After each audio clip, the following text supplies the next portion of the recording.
Une ONG de défense des droits humains accuse le chef de l'État de retourner dans les bras de l'ex-autocrate afin de se maintenir au pouvoir lors de l'élection du 4 décembre. À 2 mois de l'ouverture de la campagne pour l'élection présidentielle en Gambie, l'alliance entre le parti du président Adama Barrow et celui de son prédécesseur, Yahya Jammeh, accusé de violation des droits humains, agite ce petit pays d'Afrique de l'Ouest. L'accord entre le Parti national du peuple, NPP, de M. Barrow, et l'Alliance patriotique pour la réorientation et la construction, APR, M. Jammeh, en vue de l'élection du 4 décembre a ainsi ulcéré le centre gambien pour les victimes de violations des droits humains.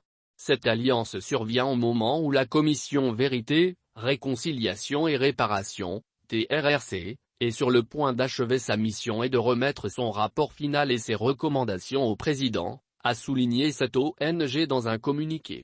Elle y voit une menace pour l'application par le gouvernement des recommandations de la TRRC et accuse le chef de l'État d'abandonner les citoyens gambiens éplorés pour retourner dans les bras de ce tyran meurtrier et violeur et son parti terroriste, dans le seul but de se maintenir au pouvoir.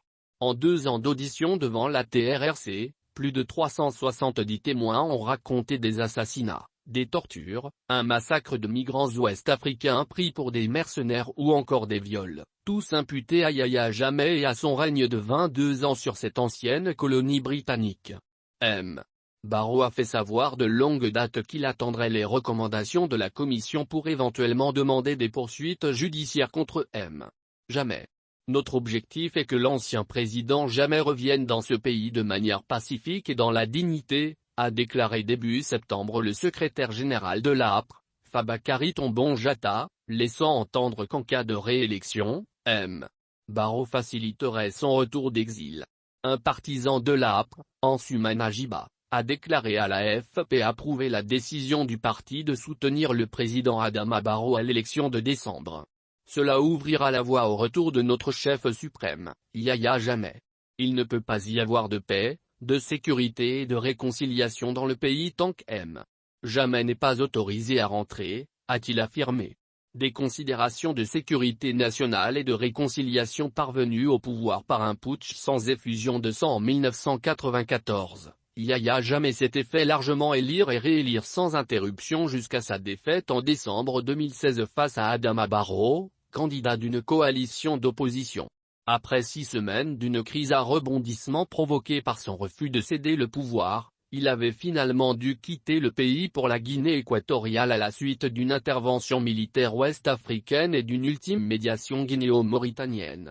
Le Parti démocratique uni, UD, l'ancienne formation de M. Barrow, qui s'en est éloigné pour créer son propre parti lui a reproché de montrer son incompréhension et son absence de reconnaissance de la raison d'être de l'Union des forces démocratiques pour mettre fin à la dictature de Jammeh. Une sympathisante de l'UD, Fatoumata Sezé, a dit s'étonner que le NPP s'associe à l'APR, dont le chef, Yahya Jammeh, est responsable de meurtres et de tortures subis par de nombreux Gambiens. Quant à Lamin Tamba, un partisan de Yahya Jammeh, il accuse les dirigeants de l'APR d'hypothéquer le parti auprès du président Barrow pour leurs intérêts égoïstes. Nous devons participer à cette élection en tant que parti, assène-t-il.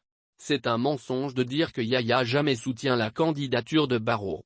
Face aux critiques, le parti du chef de l'État a invoqué la nécessité de l'unité nationale, faisant valoir dans un communiqué que l'alliance NPP a fondée sur des considérations de sécurité nationale et de réconciliation, contrairement aux mensonges circulant sur les réseaux sociaux.